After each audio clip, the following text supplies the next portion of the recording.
Tout homme qui doit devenir un grand homme de Dieu doit être un homme, doit être un marchand de connaissances.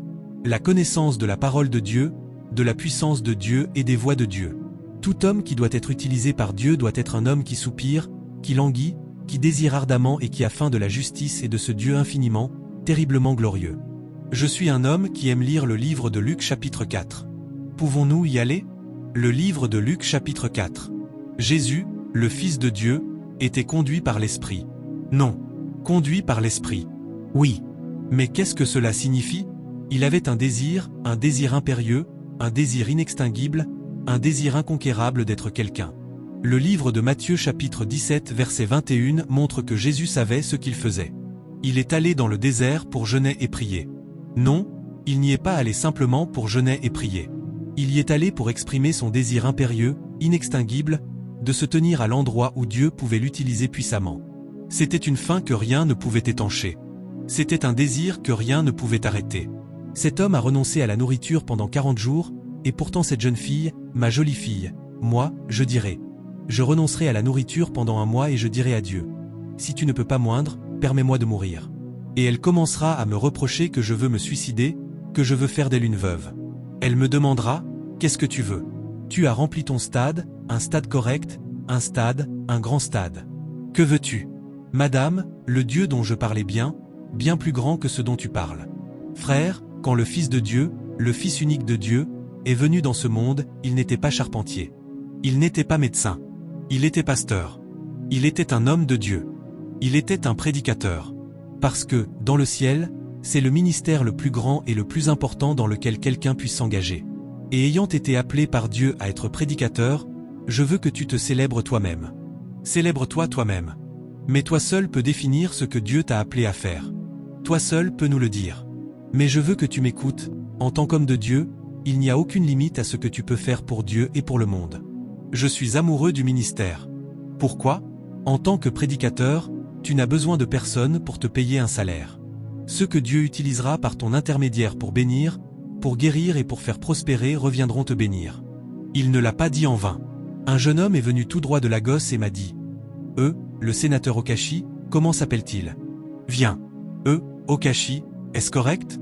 Celui qui a perdu sa femme. Hein? Non, ce n'est pas Toku. Il a dit que je l'avais fait devenir ce qu'il est. Il était garçon de maison ici à New York et il est venu me voir et m'a dit « J'ai 8 frères. Je les ai tous entretenus en étant garçon de maison. Jusqu'à ma mort aussi je serai garçon de maison. Dieu ne peut-il pas me donner quelque chose de mieux à faire? Tout ce que j'ai fait, tout ce que j'ai dit, tout ministère que j'ai exercé pour lui l'a catapulté à un niveau où il est devenu sénateur et l'un des plus riches de la région des Beaux. Cet homme, cette jeune femme m'a demandé « Ne puis-je pas être comme lui? Ne me demande pas ce que j'ai fait. Cela fait partie de mon secret. Je ne te le dirai pas. Mais il est devenu un homme qui possédait combien de raffineries? 3 à travers le monde. J'étais choqué. Cet homme m'a offert 2 Jeeps, achetés au prix de 250 millions chacune. Cela signifie que si tu peux être une bénédiction pour quelqu'un, Dieu obligera cette personne à être une bénédiction pour toi, même si tu ne dis pas Amen. J'ai une fille qui aide ma cuisinière à cuisiner pour moi tous les jours, parce qu'elle est venue chez moi et m'a dit « Je vais me tuer dans ta maison, parce que ma belle-mère dit que je suis une sorcière. J'ai mangé tous mes enfants, que si je n'ai pas d'enfants, c'est parce que je suis une sorcière. Par conséquent, je veux mourir. » Et elle voulait mourir dans ma maison. Je lui ai demandé « C'est vrai ?» Elle a dit oui, c'est le meilleur endroit pour mourir. J'ai dit « Qui a dit cela ? Ta punition pour avoir dit ce que tu viens de dire sera ceci. Chaque année, un enfant, chaque année. Mon ami, dis-moi un ministère meilleur que celui-là. » Elle m'a dit « Si seulement je tombe enceinte, si seulement je tombe enceinte, je me soumettrai pour être ta fille et je cuisinerai pour toi chaque jour, je ferai les courses pour toi chaque mois. » C'est une haute fonctionnaire. Tu sais, pendant que je parle, cette fille vient cuisiner pour nous tous les jours. Voilà la récompense d'un prédicateur qui peut pleurer lorsqu'il voit une femme stérile. Ce qui fait pleurer un homme est ce que Dieu veut qu'il résolve. Et un pasteur qui ne peut pas pleurer à la vue d'une femme stérile ne peut pas être utilisé par Dieu pour aider cette femme stérile. Je suis ici pour vous mettre en feu. Vous n'avez pas dit Amen, mon ami. Je ne suis pas venu pour vous dorloter. Je suis ici pour vous mettre en feu. Et si la cuisine est trop chaude, quittez la cuisine. Tout homme qui doit devenir un grand homme de Dieu doit être un homme, doit être un marchand de connaissances. La connaissance de la parole de Dieu, de la puissance de Dieu et des voies de Dieu. Tout homme qui doit être utilisé par Dieu doit être un homme qui soupire, qui languit, qui désire ardemment et qui a faim de la justice et de ce Dieu infiniment, terriblement glorieux. Je suis un homme qui aime lire le livre de Luc chapitre 4. Pouvons-nous y aller? Le livre de Luc chapitre 4. Jésus, le Fils de Dieu, était conduit par l'Esprit. Non, conduit par l'Esprit. Oui. Mais qu'est-ce que cela signifie? Il avait un désir impérieux, un désir inextinguible, un désir inconquérable d'être quelqu'un. Le livre de Matthieu chapitre 17 verset 21 montre que Jésus savait ce qu'il faisait. Il est allé dans le désert pour jeûner et prier. Non, il n'y est pas allé simplement pour jeûner et prier. Il y est allé pour exprimer son désir impérieux, inextinguible, de se tenir à l'endroit où Dieu pouvait l'utiliser puissamment. C'était une faim que rien ne pouvait étancher. C'était un désir que rien ne pouvait arrêter. Cet homme a renoncé à la nourriture pendant 40 jours. Et pourtant, cette jeune fille, ma jolie fille, moi, je dirais. Je renoncerai à la nourriture pendant un mois et je dirai à Dieu. Si tu ne peux pas moindre, permets-moi de mourir. Et elle commencera à m'accuser en disant que je veux me suicider, que je veux faire d'elle une veuve. Elle me demandera, qu'est-ce que tu veux? Tu as rempli ton stade, le bon stade, un grand stade, qu'est-ce que tu veux encore? Madame, le Dieu dont je parlais bien plus grand que ce dont tu parles. Je cherche des hommes qui quitteront cette salle aujourd'hui et diront à Dieu, si tu ne me fais pas passer au niveau supérieur de mon ministère et de ma vie, alors je préfère mourir. Jésus a renoncé au plaisir qui l'entourait et il est allé où? Dans le désert. Combien de temps y est-il resté? 40 jours et 40 nuits, afin que son père logne, afin que son père le mette en feu, afin que son père l'utilise pour essuyer les larmes de ceux qui pleurent. Nous avons des pasteurs qui ne sont pas touchés par la douleur que traversent les autres. Ils ne peuvent pas pleurer parce qu'une femme stérile est venue dans leur église et est repartie de ce bâtiment toujours stérile. Cette nuit, je cherche ceux qui diront à Dieu, c'est soit toi, soit rien. Existe-t-il une onction capable de transformer les lamentations en rire? Cette grâce qui nous a été donnée, nous confère le plus grand privilège sous le soleil. J'ai été chassé par mon oncle parce que je suis né de nouveau. Mais en partant, il m'a infligé ce qu'il appelait le cadeau ultime, des coups.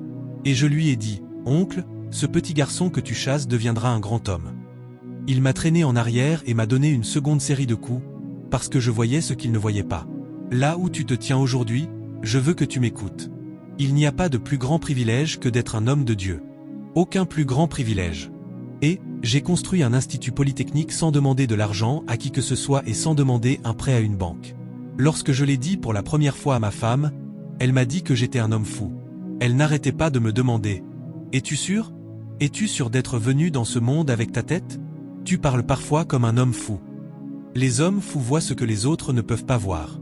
C'est pour cela qu'ils dansent quand il n'y a pas de musique. Non. Je lui ai d'abord dit que Dieu m'avait demandé de construire un hôpital dans notre village. Elle a dit, « Tu es un homme fou. Un seul homme ne peut pas construire un hôpital. Un seul homme. Un homme qui est prédicateur n'est pas un seul homme. Il est là avec Dieu. Non, il n'est pas seul. » Nous sommes allés prêcher dans le Nebraska et j'ai vu 2 jeunes femmes infirmes assises sur de beaux sièges, mais malades. Et Dieu m'a dit, l'hôpital que je t'ai demandé de construire sera bâti par l'intermédiaire de ces 2 jeunes filles. Comme j'aime ce Dieu. Il m'a dit, ordonne la santé dans leur vie, fais-les sortir de ce bâtiment en marchant. Tout l'argent dont tu auras besoin te sera donné. Juste comme ça. Mon garçon, ton garçon, j'ai dit au pasteur principal, Mike, ces 2 jeunes filles vont rentrer chez elles en marchant maintenant. Il a dit, oh mon ami, ce n'est pas une église pentecôtiste.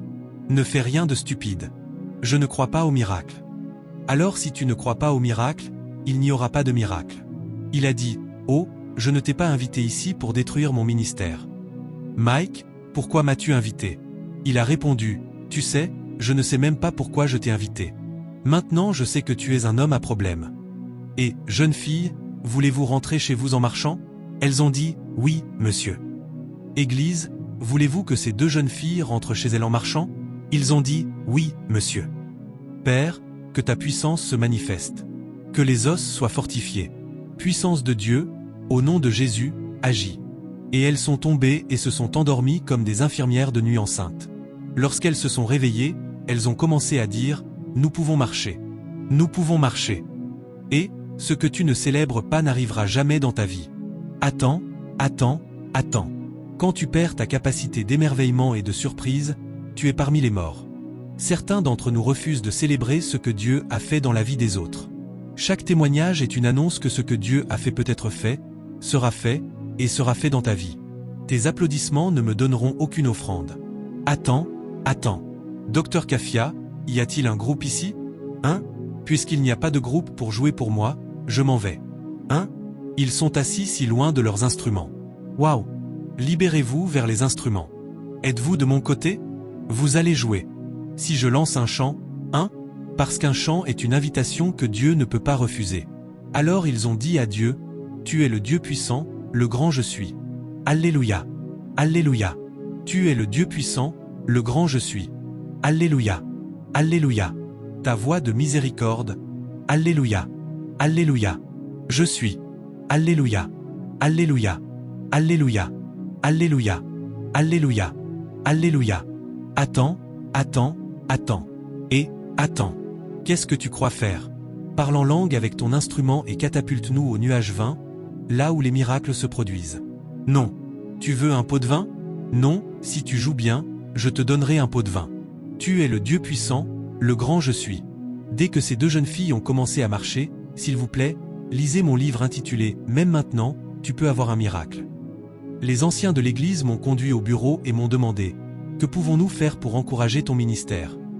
Je ne sais pas si vous avez remarqué que c'était Dieu qui parlait à travers ces étrangers que je ne connaissais pas. Et c'était Dieu qui honorait ma foi en lui.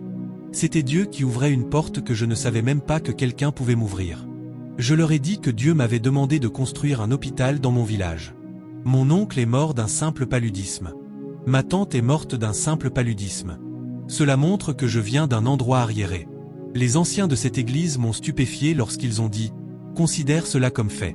Non seulement nous te donnerons de l'argent, mais nous te donnerons aussi des médicaments. Nous te donnerons des médecins et des infirmiers. Nous te donnerons des pharmaciens. » C'est pour cela que je traîne ma femme partout avec moi, afin qu'elle confirme, affirme et atteste les témoignages que je donne. Je ne dis pas cela pour vous faire plaisir. Je vous raconte une histoire réelle de ce qui s'est passé dans ma vie. Et j'ai une phrase à ajouter. Cette phrase est celle-ci, tu es le prochain à avoir un tel témoignage. Ce que Dieu peut faire avec A, il peut le faire avec B. Ton problème n'est pas ton problème. Ton problème, c'est ton refus de croire Dieu. Pouvons-nous, s'il vous plaît, arrêter d'aller et venir?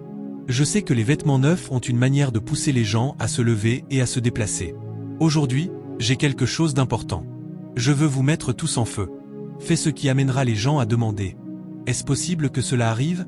Quand je suis allé voir le chef de mon village pour lui annoncer que le gouverneur de l'État venait poser la première pierre d'un hôpital, il m'a demandé « Qui es-tu, prédicateur stupide qui délire ?» Pauvre homme.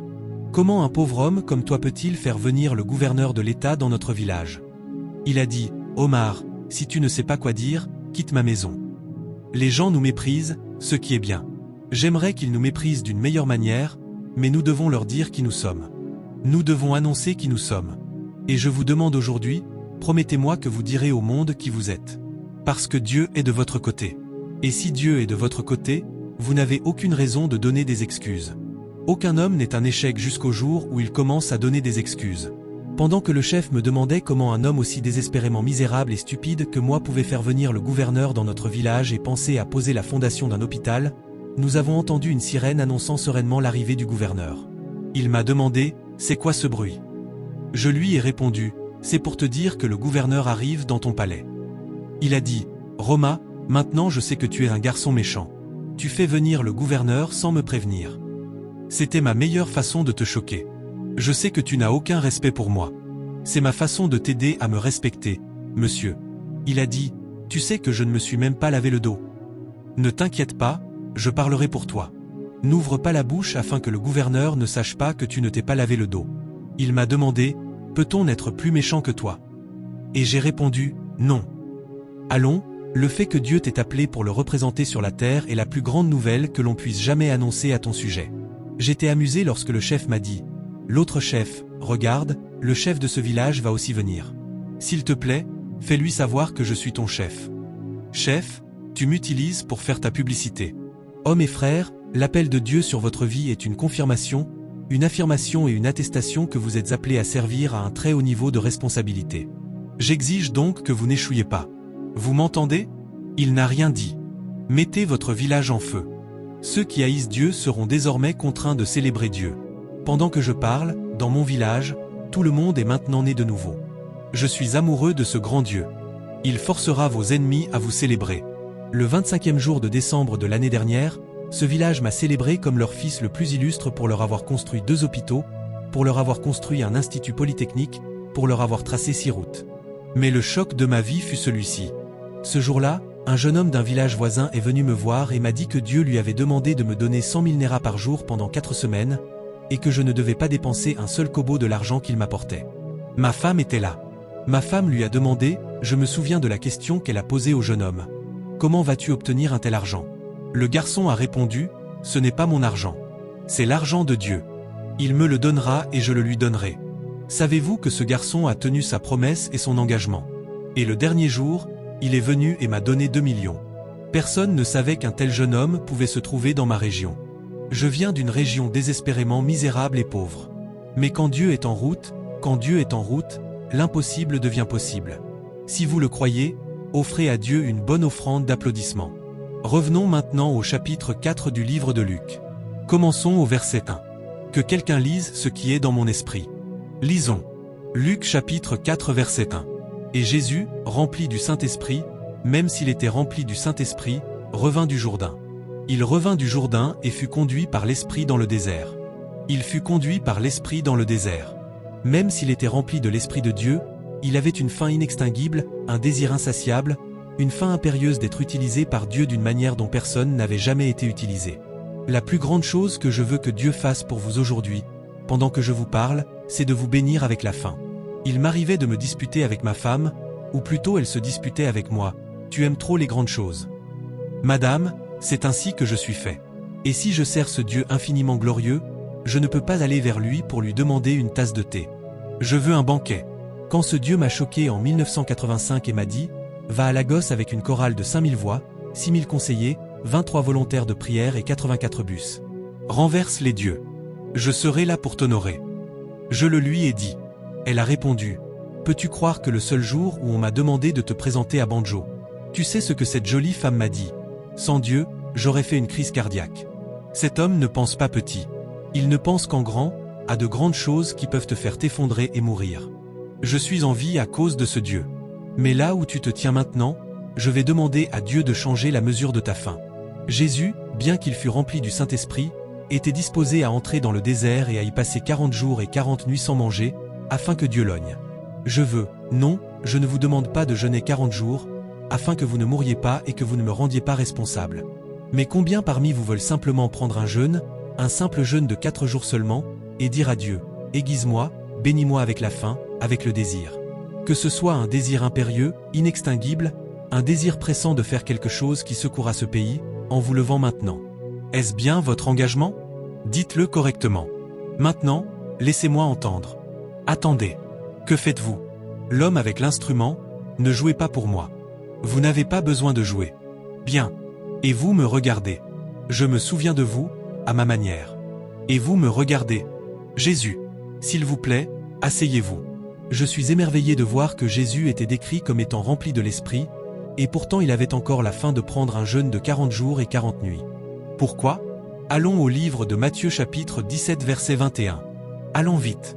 Toutefois, ce genre de problème, ce genre de limitation, ce genre de pauvreté, ce genre d'impuissance ne sort que par la prière et le jeûne. C'est par la prière et le jeûne. Ma femme me demandait souvent, pourquoi prends-tu encore un autre jeûne? Il y a tellement de nourriture dans cette maison. Madame, ce n'est pas une question de nourriture. C'est une question de moi, de ce que Dieu a déjà fait pour moi, de ce que Dieu peut encore faire pour moi et de ce que Dieu doit faire pour moi.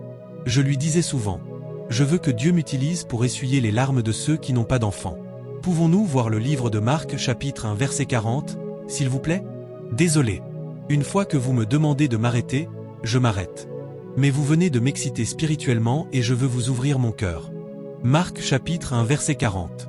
Et un lépreux vint à lui, le suppliant, se mettant à genoux devant lui, et lui disant, « Si tu le veux, tu peux me rendre pur. » Je ne sais pas si vous le savez, mais si vous êtes disposé à payer le prix d'une onction énorme, vous pouvez aider n'importe qui et guérir n'importe quel malade. Il y a tellement de choses que vous pouvez faire. Peu importe combien de fois vous avez échoué, ce n'est pas fini tant que ce n'est pas fini. Vous avez peut-être échoué 10 fois, vous pouvez encore rebondir 100 fois.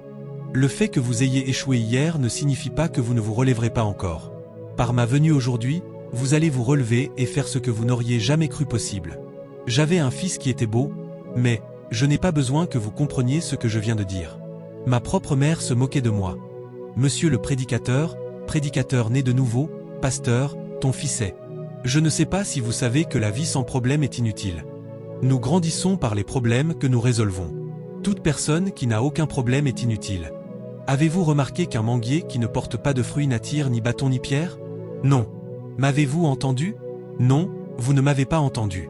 Que ai-je dit? Un manguier qui ne porte pas de fruits n'attire ni bâton ni pierre. Mais un arbre qui porte des fruits, quand les enfants vont à l'école, ils jettent des pierres sur le manguier. Par conséquent, ne demandez pas à Dieu une vie sans problème. Puis-je prier pour vous maintenant afin que Dieu augmente vos problèmes? Certains sont assis, d'autres sont debout. Où en sommes-nous? Si vous épousez une femme qui ne vous cause jamais de difficultés, votre vie de prière sera faible. Vous avez besoin d'une femme qui vous dérange. Vous avez besoin d'une épouse qui, lorsque vous lui dites « Lève-toi », vous demande « Pourquoi devons-nous nous lever ?» Sinon, vous êtes marié à un robot. Je ne sais pas pourquoi les hommes veulent une femme qui obéit à chaque ordre. Ce n'est pas un bon mariage. Vous avez besoin de cette femme qui, lorsque vous lui demandez de se lever, vous demande pourquoi. Et avec humilité, répondez à sa question. Pourquoi doit-elle se lever? La vie sans difficulté est inutile. Je vais donc demander à Dieu, si vous êtes d'accord, dois-je prier cette prière, que Dieu augmente vos problèmes. Le jour où j'ai dit à mon beau-père que j'avais le désir d'épouser sa fille, cet homme m'a choqué lorsqu'il m'a dit « Oma, tout mariage entre vous deux ne durera pas plus d'une semaine. Tu es têtue et rebelle. Elle est têtue et rebelle. Un mariage entre vous deux n'a aucun avenir. » Et j'ai dit « Non, monsieur, non, monsieur. Je viens avec Jésus, avec le Saint-Esprit, avec l'onction, avec la connaissance. Ce mariage sera le meilleur de cette communauté. » 8 ans plus tard, il m'a appelé chez lui et m'a donné 34 parcelles de terrain pour avoir été un bon mari. Ne prenez pas la route facile. Et la Bible dit que le chemin est étroit. Parce que certains d'entre vous ont peur. Je ne prierai pas cette prière. Asseyez-vous. Délivrez-nous. Une femme qui était ma propriétaire a vu ma grande croisade pour Christ à la télévision et m'a dit « Si tu n'es pas revenu avec de l'argent, alors tu es revenu avec 84 millions de Naira. Par conséquent, le loyer de ta maison augmente de 3 cents pour cent. Madame, je ne paierai pas. » Elle a dit « Alors nous irons au tribunal. » Oui, j'aimerais aller au tribunal. Je n'y suis jamais allé. J'aimerais voir ce qu'ils font au tribunal. Nous sommes arrivés au tribunal. 4 avocats que je ne connaissais pas se sont levés et ont dit au juge « Nous ne pouvons pas rester assis ici et permettre que cet homme plaide devant vous. Quiconque l'a traîné devant ce tribunal doit être une sorcière ou un sorcier. Cela n'arrivera pas. Nous ne le permettrons pas. » Monsieur, l'avocat de la femme s'est levé et a dit au juge « Quand on m'a demandé d'amener Omar, je pensais qu'il parlait d'un autre. J'ai amené cet homme sans savoir qu'il parlait de celui-ci. Maintenant que je sais qu'il parle de lui, je retire mes services. » La femme s'est levée et a dit au juge « Ne voyez-vous pas maintenant que cet homme est un sorcier? Il vous manipule tous. Voyez-vous un homme accusé de ne pas payer son loyer qui domine le tribunal? » Le juge a ordonné qu'elle soit arrêtée. Elle a crié « J'ai amené cet homme au tribunal. Pourquoi m'arrêtez-vous? Pour outrage au tribunal. Combien d'entre vous croient que vous êtes les prochains à vivre une telle expérience? » Le juge a dit « Demandez-leur, qui est cet homme? » Ils ont répondu « C'est l'homme qui anime Gospel Time à Abba, sur la chaîne 6 à Abba. » Oh, l'homme que je cherchais. Je veux qu'il prie pour moi. Révérend, je viendrai chez vous ce soir pour la prière. La femme se leva de nouveau et demanda au tribunal « Est-ce normal? » Jésus, Jésus, Jésus, Jésus, réveille-toi. Jésus, Jésus, nous savons que tu es dans la salle. Et, asseyez-vous. Allons au verset 40 du chapitre 4 du livre de Luc. Oui, monsieur. Que s'est-il passé? Verset 40. Et il leur dit, pourquoi avez-vous si peur? Comment se fait-il que vous n'ayez point de foi? Est-ce que vous lisez correctement ou bien vous lisez le Coran? Désolé, monsieur. Désolé, monsieur. Chapitre 4. Luc chapitre 4 verset 40. Désolé. Luc chapitre 4. Oui. Verset 14. Non. Quand le soleil se couchait, tous ceux qui avaient des malades atteints de diverses maladies les lui amenèrent. Il posa les mains sur chacun d'eux et les guérit. Y a-t-il quelqu'un d'en ras ici? Levez la main, que je vois. Et j'ai entendu Dieu me dire, Homais, L'onction sur ce service est une onction pour guérir tous ceux qui sont malades. Et il y avait là un homme qui voyageait fréquemment aux États-Unis à cause de sa jambe cassée. Et Dieu l'a catapulté à travers le toit jusqu'au ciel, a changé ses 2 jambes et sa taille, puis l'a ramené parmi nous. Voilà le résultat du jeûne et de la prière. Nous avons été appelés à accomplir une œuvre énorme. Montrer au monde que Jésus est venu, qu'il est mort, qu'il est ressuscité et qu'il nous a transmis la puissance. Nous sommes retournés à Mulhouse 2 ans plus tard, n'est-ce pas? Oui, monsieur. Et savez-vous que cet homme célébrait encore son miracle? Je veux annoncer que Dieu peut vous utiliser pour accomplir l'impossible. Si vous devez douter de quelque chose, la meilleure chose à douter, ce sont vos doutes. M'avez-vous entendu? Y a-t-il quelqu'un ici aujourd'hui qui ne donnera aucun respect aux doutes et qui affrontera ce qu'il affronte? Y a-t-il quelqu'un ici? Je cherche quelqu'un qui dira à Dieu, « Je ne me reposerai pas tant que tu n'auras pas fait l'impossible avec moi. » Merci. Baissez vos mains. Point numéro 6. Quiconque parmi nous ce soir veut être puissamment utilisé par Dieu doit se préparer pour le service de Dieu sur sa vie. Vous devez vous préparer. Vous devez vous préparer. Pendant que je vous parle ce soir, j'ai une bibliothèque d'une valeur de 35 500 000 Naira et je me contrains moi-même à étudier. Je me fais mon propre directeur. Et chaque jour où je dois étudier et prier, aucun visiteur n'est autorisé à me voir, comme aujourd'hui. Non, ils ne le pourront pas. Ma femme ne laissera personne perturber mon temps d'étude et de prière. Créer, préparer, se préparer à servir Dieu, se préparer à être un instrument pour Dieu, montre une grande marque de respect. Dieu n'utilise pas une personne non préparée. Dieu n'utilise que ceux qui sont préparés. Et toute personne préparée doit créer du temps, créer de l'espace, faire savoir au monde et aux membres de sa famille qu'elle se prépare à servir le Dieu Tout-Puissant. Pendant de nombreuses années, j'étudiais 6 heures par jour. Même lorsque je suis allé étudier aux États-Unis, je prêchais déjà.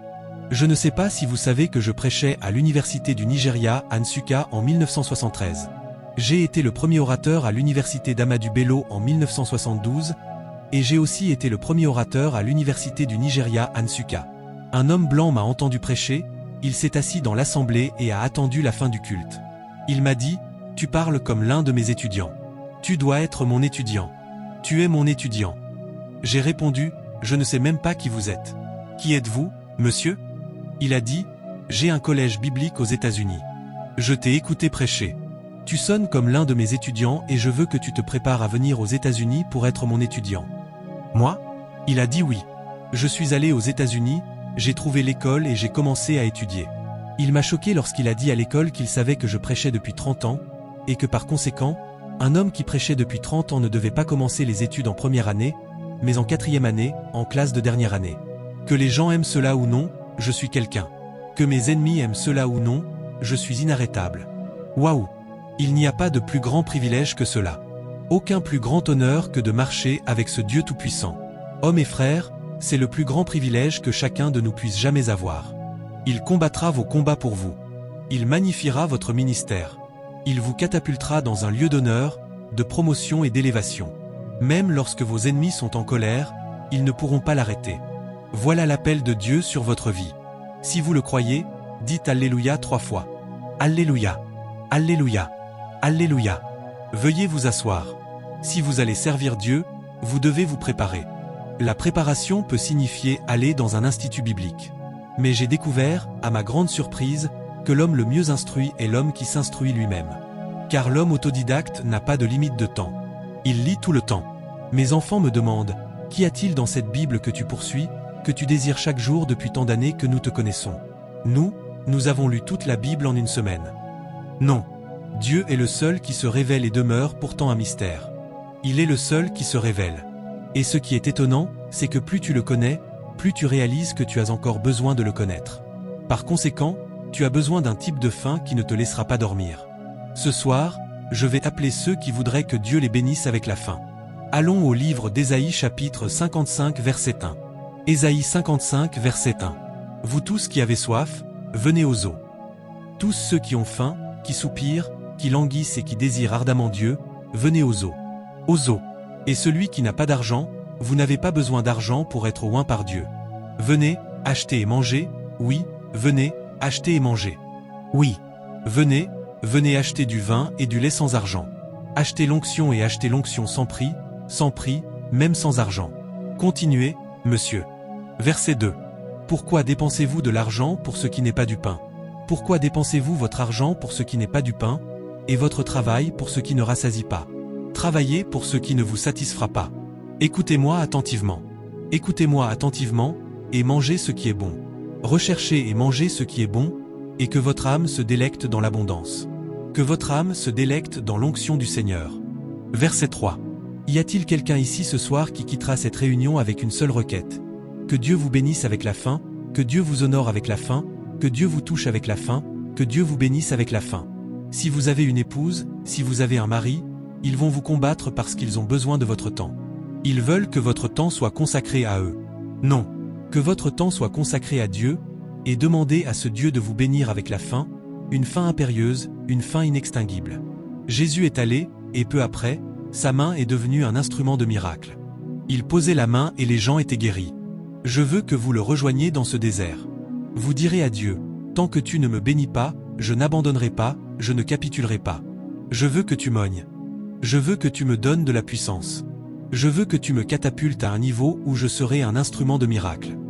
Tous ceux qui sont disposés à placer cela devant Dieu comme sujet de prière, que vous soyez oints, que vous soyez bénis avec l'onction, que vous arriviez à un niveau où rien ne vous sera impossible, et que vous voulez que Dieu vous réveille du sommeil et de la torpeur, si vous êtes ici, levez-vous et venez à l'autel.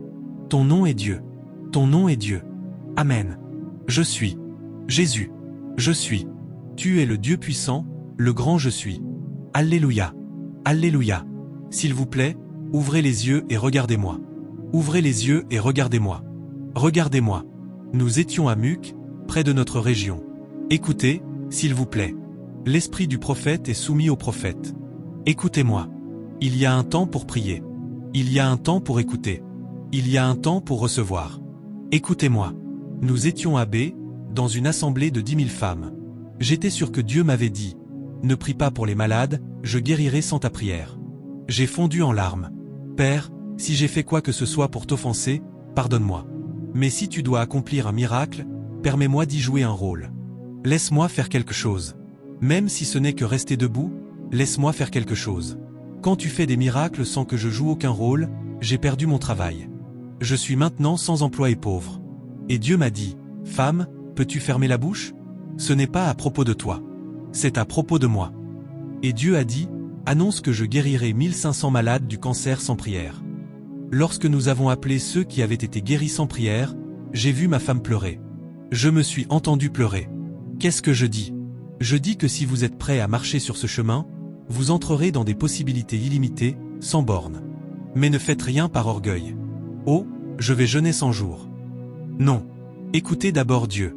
Vérifiez avec Dieu. Demandez-lui ce qu'il veut que vous fassiez. Éloignez-vous de l'orgueil. C'est dangereux. J'ai été choqué lorsque les femmes de B qui étaient à cette réunion sont sorties et m'ont dit « Ne retourne pas chez toi pour acheter une maison pour toi, acheter une voiture pour toi. Nous voulons que tu déménages et que tu sois l'un des nôtres. » Mon ami, on ne soudoyait pas un homme avec ce qu'il possède déjà. J'ai une maison. J'ai une voiture. Je vous montre ce que j'appelle les possibilités illimitées et sans bornes. Prenez 5 minutes, chacun, et priez. Priez comme Dieu vous conduit, priez comme Dieu vous dirige. Priez. Comme Dieu vous parle, priez. 5 minutes seulement. Prions tous. Je ne vous ai pas entendu. Je n'ai pas dit murmurer. J'ai dit prier. Au nom de Jésus. Père, pour tous ceux qui ont pris part à notre service ce soir, montre-leur l'importance de la préparation. La préparation est meilleure que l'exécution. Et montre-leur le prix de la préparation. Que chacun trouve du temps pour te servir. Que chacun réponde à la question. Que vont-ils sacrifier afin de te servir? Qu'ils sacrifient ce qu'ils chérissent. Qu'ils sacrifient ce qu'ils chérissent. Père, que les amis ne les empêchent pas de créer du temps pour toi. Père, qu'ils connaissent les possibilités illimitées et sans bornes. Qu'ils sachent ce que leur jeûne et leurs prières peuvent produire, générer et leur offrir. Et Père, ce soir, j'exige que rien ne les décourage. Père, que tu dises toujours à chacun d'eux, ne crains point, car je suis avec toi. Amen. Qu'ils t'entendent leur parler et que ta présence confirme, affirme et atteste le fait que tu es derrière eux. Tu ne les laisseras pas seuls. Tu ne les abandonneras pas. Père, que le miracle commence ce soir. Qu'il commence. Qu'il commence. Qu'il commence. Amen. Aucun ennemi n'a le pouvoir de les empêcher de s'élever. Aucun ennemi. Et par conséquent, Père, nous attendons d'entendre ce que tu diras à leur sujet. Honore-les, bénis-les, couronne-les, fortifie-les et rends-les audacieux. Amen. Fais d'eux de grands instruments entre tes mains. Père, toute porte que tu n'as pas ouverte ne s'ouvrira pas. Amen. Merci, Père. Que les portes s'ouvrent. Que la musique commence. Que de grandes choses commencent. Mais Père, aide chacun à rester loin de l'orgueil. Ce n'est ni par la force ni par la puissance, mais par ton esprit. Tu vas accomplir de grandes choses, non pas à cause de ce qu'ils sont, mais à cause de qui tu es. Honore-les. Combat pour eux. Parle pour eux. Amen. Accomplis des miracles en leur faveur. Et que cela commence au nom du Père. Amen. Et du Saint-Esprit. Amen. Et du Fils. Amen. Amen. Que Dieu vous bénisse.